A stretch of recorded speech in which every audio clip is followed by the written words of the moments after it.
Hello દોસ્તો, સ્વાગત છે તમારું મારી ચેનલમાં। આજે આપણે ભગવાન શંકરના પીપલાદ અવતાર વિશે વાત કરીશું। પુરાણો મુજબ ભગવાન શંકરે પોતાના પરમ ભક્ત દિધીચી મુનિને ત્યાં પુત્ર સ્વરૂપે જન્મ લીધો। પીપલાદ મુનિનો જન્મ પીપળાના વૃક્ષની નીચે થયો હતો। પીપળાની નીચે જ તપ કર્યું અને પીપળાના પાનને જ ભોજન સ્વરૂપે ગ્રહણ કર્યા। આ માટે જ શિવના આ અવતારનું નામ પીપલાદ પડ્યું। શનિ પીડાનું નિવારણ પીપલાદની કૃપાથી જ શક્ય થઈ શકે છે।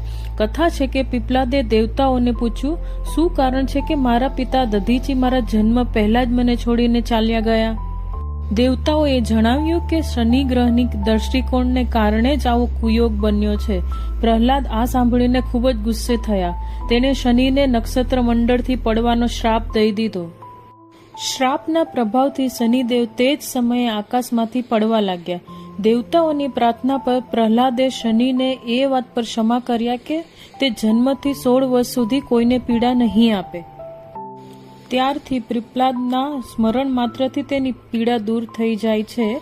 પીપળાના વૃક્ષની પૂજા કરવાથી પણ પીડા દૂર થઈ જાય છે, કારણ કે પીપળાનું વૃક્ષ ભગવાન શંકરનું જ સ્વરૂપ માનવામાં આવે છે।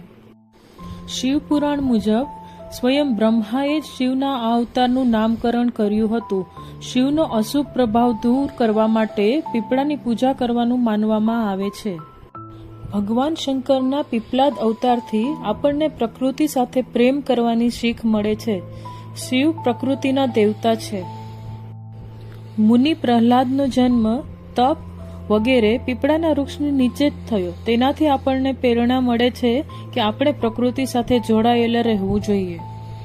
વૈજ્ઞાનિક દ્રષ્ટિકોણને જોઈએ તો પીપળો એકમાત્ર એવું વૃક્ષ છે જે દરેક સમયે પ્રાણવાયુ પ્રદાન કરે છે।